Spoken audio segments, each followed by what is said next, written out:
So S S ബിയിലേക്ക് മുൻപൊരു notification വിളിച്ച കാര്യം നമ്മൾ അപ്ഡേറ്റ് ചെയ്തിട്ടുണ്ടായിരുന്നു. അതായത് SSB ഹെഡ് കോൺസ്റ്റബിൾ മിനിസ്റ്റീരിയൽ HCMലേക്കായിരുന്നു, ഹെഡ് കോൺസ്റ്റബിൾ മിനിസ്റ്റീരിയലേക്കായിരുന്നു മുൻപൊരു നോട്ടിഫിക്കേഷൻ വിളിച്ചിട്ടുണ്ടായിരുന്നത്.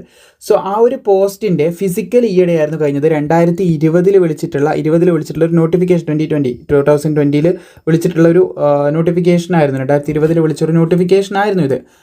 അപ്പോൾ അതിൻ്റെ കമ്പ്യൂട്ടർ ബേസ്ഡ് എക്സാമിനേഷൻ നടക്കാനായിട്ട് പോകുന്നുണ്ട്. നടക്കുന്ന ഡേറ്റ് എന്ന് പറയുന്നത് ജൂലൈ 7, 2026 അപ്പോൾ ഒഫീഷ്യൽ വെബ്സൈറ്റ് എന്ത് ചെയ്യുക, അത് നിങ്ങൾ സന്ദർശിച്ചുകൊണ്ടിരിക്കുക. അതിൽ അപ്ഡേറ്റും കാര്യങ്ങളൊക്കെ വരുന്നതായിരിക്കും. നോട്ടിഫിക്കേഷൻ അഡ്മിറ്റ് കാർഡ് വരുന്നതായിരിക്കും.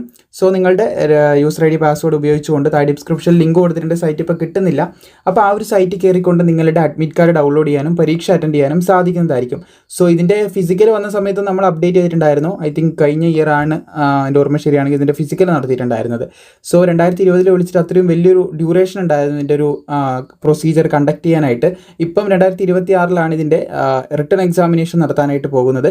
എന്തായാലും നിങ്ങൾക്ക് എന്ത് ചെയ്യാം, ഇതിൻ്റെ അപ്ഡേറ്റ് മനസ്സിലാക്കി വെച്ചുകൊണ്ട് അഡ്മിറ്റ് കാർഡ് ആവശ്യമായിട്ട്, അതായത് എക്സാം പാസ്സായി, ഫസ്റ്റ് സ്റ്റേജ് ഫിസിക്കലായിരുന്നു, ഫിസിക്കൽ പാസ്സായിട്ടുള്ളവർക്ക് എന്ത് ചെയ്യാം, റിട്ടൺ ടെസ്റ്റിലേക്കുള്ള അഡ്മിറ്റ് കാർഡ് ഡൗൺലോഡ് ചെയ്തെടുക്കാൻ സാധിക്കും. പിന്നെ ഡോക്യുമെൻറ്റ് വെരിഫിക്കേഷനും മെഡിക്കൽ ടെസ്റ്റും ഒക്കെ അതൊക്കെയാണ് വരുന്നത്. അപ്പോൾ ഈ ഒരു റിട്ടൺ പാസ്സായി കഴിഞ്ഞാൽ അതിലേക്ക് കയറാൻ സാധിക്കും. അതിനുശേഷം ഫൈനൽ ലിസ്റ്റിൽ വന്നാൽ ഇതിലേക്ക് ജോലിയിൽ ലഭിക്കുന്നതായിരിക്കും. വീഡിയോ ഇഷ്ടപ്പെട്ടാൽ ലൈക്ക് ചെയ്യാനും ഇതുപോലുള്ള അപ്ഡേറ്റ് കൃത്യമായിട്ട് നിങ്ങൾക്ക് ലഭിക്കാനായിട്ട് പ്രോപ്പറായിട്ട് ഫോളോ ചെയ്യാനും മറക്കേണ്ട.